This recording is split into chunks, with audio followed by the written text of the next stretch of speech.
What is going on, everybody? Welcome back to the EU4 game where it started 100 years early. Sorry it's taken a while. It took a fairly long time, shall we say, and because I was planning to do it in I was planning to sort of show you steps, but there wasn't actually too much changing from like the scale. I tried to do like the time lapse, but you couldn't really see too much, so I thought we would just skip to the end. Now, we didn't go to 2022 because we've got to a point in the game where there is pretty much two countries who pretty much choose everything. They're in control through their allies. Like, yeah, that they are number 1 and 2. There's arguably a third, but they just lost. But we'll get over that. But yeah, I'm going to go over the map a little bit, explain what's happened.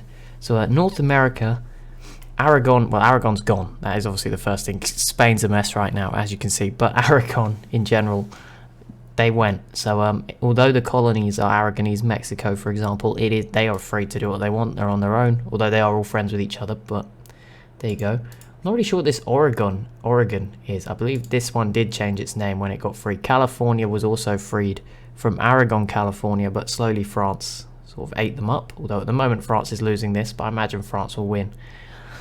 Elsewhere, where it will be worth more. A lot of the natives got eaten up. There's a small bit here. That Scotland, Canada thing has, I was going to say disappeared. It's still here in Greenland. Newfoundland, 13 colonies. I think this might have been Aragonese Louisiana, and it's become French Louisiana. So there has been a big change there. And the Blackfoot is still going strong, as is Messager is sort of still around. Down this way you have France and Portugal again. This is mostly the same. Castile died. Musica and a lot of the other natives have slowly died, particularly in the last 100 years or so. Carib is still there. That Colombia went. Alba died themselves, and Portugal, I'm guessing, did it or played a part in it because they got Alba and Brazil, and it stayed that way. Aragonese Brazil just capitulated without Aragon. So yeah, mostly Portuguese South America. There's some natives around, and France have the bottom bit. I'm going to avoid try and leave Europe till last because it's just a bit of a mess.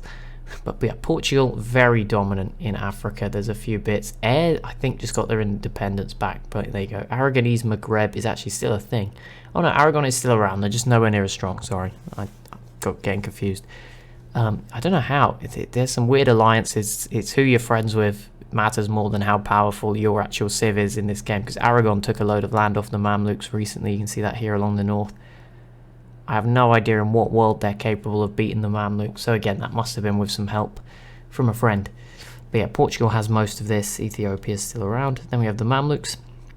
Portuguese Arabia. I'm going to be honest, I did not see that happen. So that's a pretty recent addition to the world. We'll do Europe last. Dulkadir is here. Don't be concerned. They are the same colour. This is their borders. They're actually really good. They are I think they're top 8. But yeah, they've really emerged. And then Hindustan, which was Delhi, they've just kept growing and formed Hindustan. If we go over this way, Lavo, Majapahit has struggled as well against Hindustan. Majapahit and Portugal share Australia. There's still little bits here. Aragonese Pacific, again, independent now.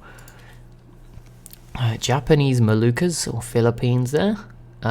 Jin has really risen up out of China. Now, they were not a Shun replacement. There was a period where Shun was still on top, just changed names a few times, but Jin actually fought their way from the north and conquered everything, really. So they're a real success story, I guess.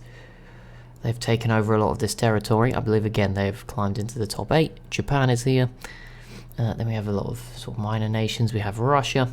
Russia, yeah, they've been attacked and people have been released, and they're not having a good time because everyone keeps getting released from them. But let's go. Russia was allied to Byzantium, who were a big empire at one point around the Turkey and the Mediterranean. They were just losing, same as when Russia was losing. Germian was released at Dulkadir, then everyone piled in. Yes, we have this big Bavaria. They annexed Hungary and have obviously just expanded elsewhere anyway. They still have Great Britain, and they had Great Britain. They were about 80%, but it was going up by less than 1% a year. It was going very slow. They've now lost that. There's a unification war, which all the wars in this world are massive. This is not so bad, but there you go. They're normally just massive wars. Aquileia nearly got to all of Italy, and then they just crumbled. I think they were friends with Byzantium. So when Byzantium and Russia started to crumble, they went as well. that I can explain. I don't know how Bosnia became the main beneficiary of that. They're part of Bavaria now as a march or vassal. So yes, Bavaria is very strong, and they're one of those two nations that I sort of said they sort of control what's going on. Bavaria has some great allies, and Hindustan is just ridiculously strong. Those two are in control, and you know if they keep both attacking Russia, yes, it's not going well there. But yeah, they can beat anyone. Portugal's kind of the questionable one because they were also in that sort of top three, but they did recently lose a war, and you see Leon and Galicia got released, so maybe that's starting to change, and they're fully sieged out right now here in actual Portugal. But yeah, I mean Portugal's still very strong, but they're starting to show some cracks. Other areas, there was a Westphalia, which was pretty cool, but they died off because Bavaria didn't like them. Mason has sort of grown. I think they're allied to Bavaria, so again, that's kind of a free pass if you can keep that. They conquered the Netherlands, who briefly formed. Actually, they're still here, but mostly conquered them.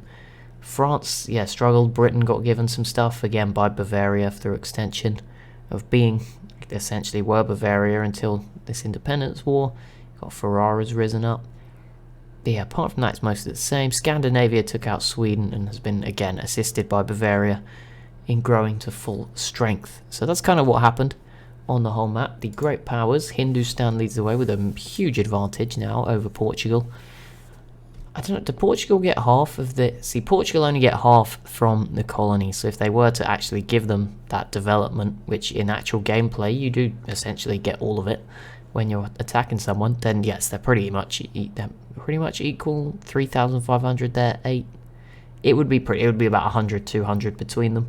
Bavaria, I don't know what they would have been. Half of subject development there, 508. I don't know if that that's Bosnia, right?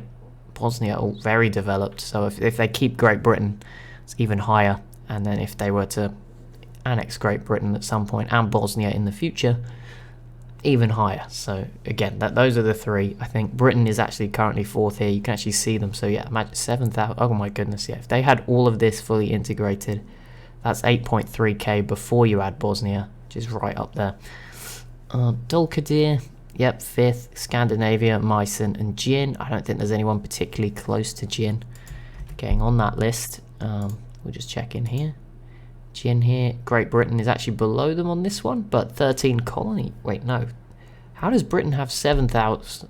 2,000? Oh, it's 2,000, yes. And I'd say 13 colonies is 800 and Newfoundland 700. Okay, sorry, that makes sense. I was getting confused with the numbers. Mamluks, again, I don't see them getting too high up, though. France is not doing well.